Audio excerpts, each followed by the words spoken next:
In a small town in northern Mexico, a grandmother did something every Friday at sundown that she could never quite explain.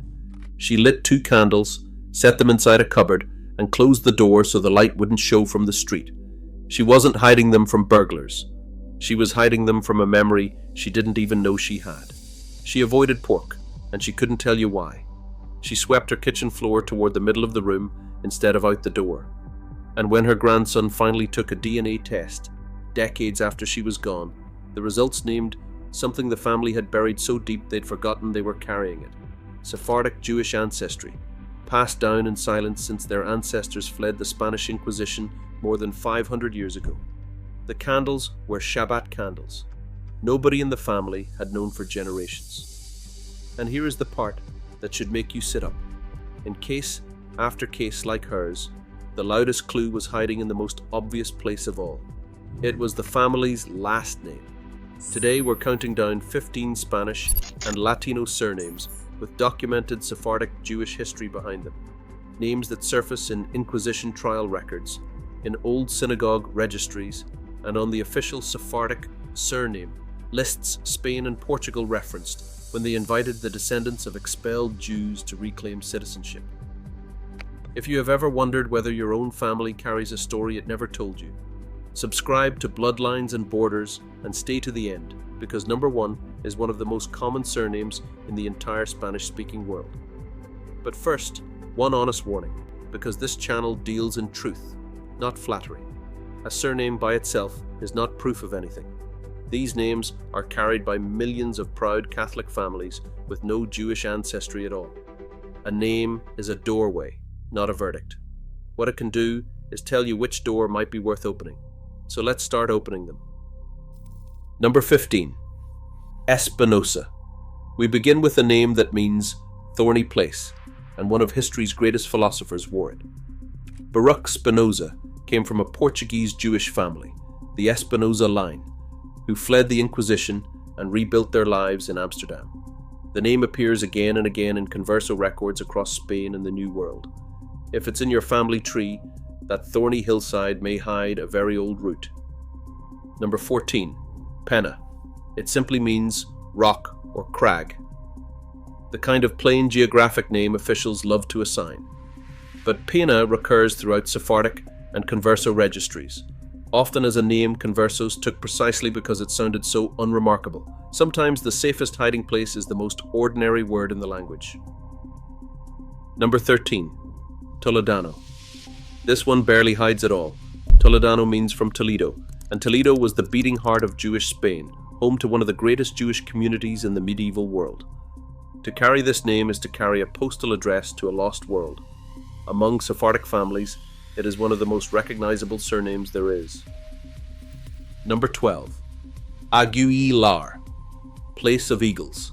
The Aguilar family produced prominent Sephardic figures across the diaspora, from Spain all the way to England, where the writer Grace Aguilar became one of the most celebrated Jewish authors of the 19th century. The name traveled with conversos into Latin America, where it remains common today. Number 11. Salazar.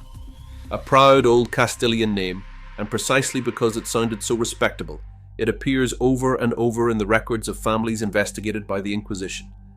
Carrying an unimpeachable Spanish name was, for many conversos, a form of survival. Salazar was Armor. Number 10. Castro. Meaning castle or fortress, de Castro is one of the great Sephardic surnames. It runs through the intellectual history of the diaspora, the philosopher Isaac Orobio de Castro among them, and scattered widely through the Caribbean and South America. A fortress of a name, guarding an old secret. Number 9. Cardoso, also spelled Cardozo. This one is unmistakably Sephardic, and it reached the highest chambers of the modern world. Benjamin Cardozo, one of the most revered justices in United States Supreme Court history, descended from this Sephardic line. If Cardozo is in your family, you are on very well documented ground. Number 8. Pereira. A Portuguese name meaning pear tree, and one of the most common surnames among Portuguese conversos. When Portugal forced its Jews to convert in 1497, thousands of Pereiras entered the historical record as new Christians, many of them secretly keeping the faith for generations across Brazil and the Americas.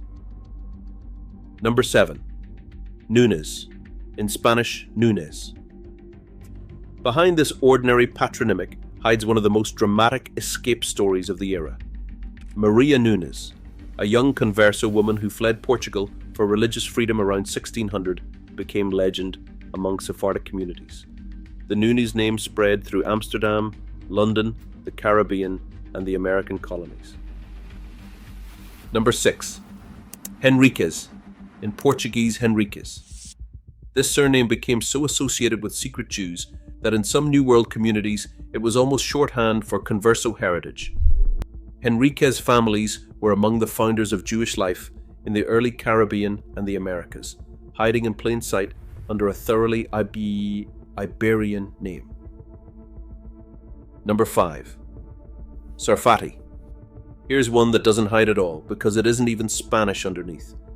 Sarfati, sometimes spelled Sarfati, comes from the Hebrew word for French, a name carried by Jews who had moved from France into Iberia. If this name is in your family, its origin is not ambiguous. It is Jewish to its core. Number 4. Leon, lion. A common enough Spanish word, but de Leon carries extraordinary Jewish weight. Moses de Leon was the medieval Spanish figure associated with the Zohar, the foundational text of Kabbalah. The lion has been a symbol of the tribe of Judah for 3,000 years, and this name roars with that history. Number 3. Franco. Yes, that Franco. The name means free, and it is carried by millions, but it is also a genuinely documented Sephardic surname, borne by prominent Jewish families across the Ottoman Empire, Italy, and the Americas. It is the perfect example of this entire list, a name so common and so Spanish that its Jewish branches disappear into the crowd completely. Number 2. Mendez, in Spanish, Mendez. This is Sephardic royalty. Dona Gracia Mendez Nasi, born into this converso family in the 16th century, became one of the wealthiest and most powerful women in Europe, and used her fortune to smuggle fellow secret Jews out of Inquisition territory to safety. If you carry Mendez, you may share a name with one of the great heroes of Jewish survival. And number 1, Silva. We end on de Silva, of the Forest, one of the most common surnames in the entire Portuguese-speaking world, carried by tens of millions from Portugal to Brazil. And woven all through it is a hidden Jewish history. Antonio José da Silva, one of the great Portuguese playwrights, was a secret Jew burned by the Inquisition in the 18th century. Countless da Silva families descend from conversos, who kept their faith alive in whispers across the New World. It is the ultimate name hiding in plain sight, so ordinary that its 500-year-old secret is carried by more people than almost any other name on earth. Go back to that grandmother in northern Mexico, closing the cupboard door on 2 small flames. She never knew what she was protecting. She only knew it mattered, because her mother had done it, and her mother's mother before her. That is how a people survives an empire that tried to erase it, not always in synagogues and scrolls, but in a habit, a hesitation around pork, a name passed quietly down a line of children. If one of these names is yours, understand what it does and doesn't mean. It is not proof. But it might be an invitation. And if it is, if you're feeling that pull right now, I want to help you actually chase it down, instead of letting it fade by tomorrow morning. I've put everything this channel has learned into a discovery kit called Your Jewish Roots. It's a step-by-step guide and workbook that teaches you to read a surname like a genealogist, make sense of a DNA test, and find the real records, the ship manifests, the Inquisition files, the citizenship lists that turn a hunch into proof. It comes with a companion database of 270 documented Jewish surnames, their origins, and what each one reveals, so you can look up every name in your family tree tonight. It's linked in the description and pinned right at the top of the comments. The names were always there. Maybe it's time you found out what they've been trying to tell you. So tell me in the comments, is your name on this list, and which one surprised you the most? I read them, and I'll tell you where your surname might come from. And if you want the next chapter of this hidden history, subscribe, because the story of how millions of Latinos carry secret Jewish blood is one we are only just beginning to tell.